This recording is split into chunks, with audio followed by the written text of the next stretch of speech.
Thomas's night before Christmas. It was Christmas Eve on Sodor, and Thomas and his friends were at Knapford Station. Gordon was going to give them their jobs for the day. Twilight was helping out too. Listen up, Benjins! There's a lot to be done before Christmas comes. Percy, I need you to take the clock bell from the docks and take it to Knapford. Okay, Gordon. Connor, I need you to take the Christmas lights to Vicarstown Station. Nia, I need you to take the carolers to their concert. Then you must take the giant candy canes to Harwick Station.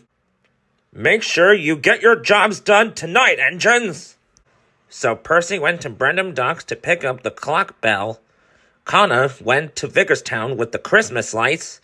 Nia took the carolers, and Thomas was very busy on Christmas Eve. Percy had arrived at Knapford with the giant clock bell.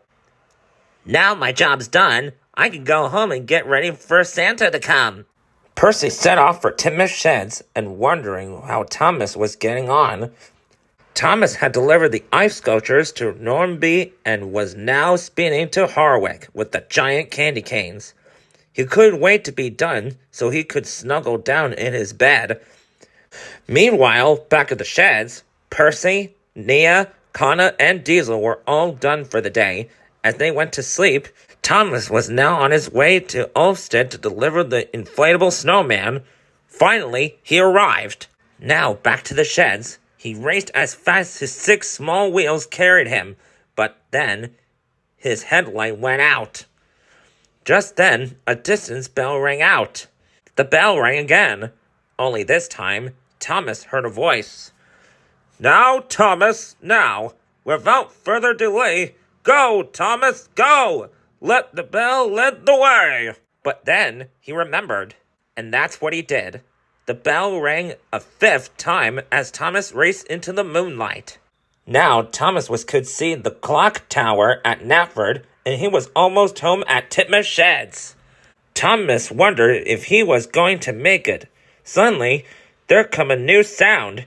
Thomas looked up, and to his amazement, he saw a sleigh being pulled by 8 reindeer fly across the moon, and there was a jolly man with a giant white beard and a red fluffy hat. Ho, ho, ho! Then the sleigh started to come down from the sky. Then the 12 bell chimed as the sleigh landed on the roof.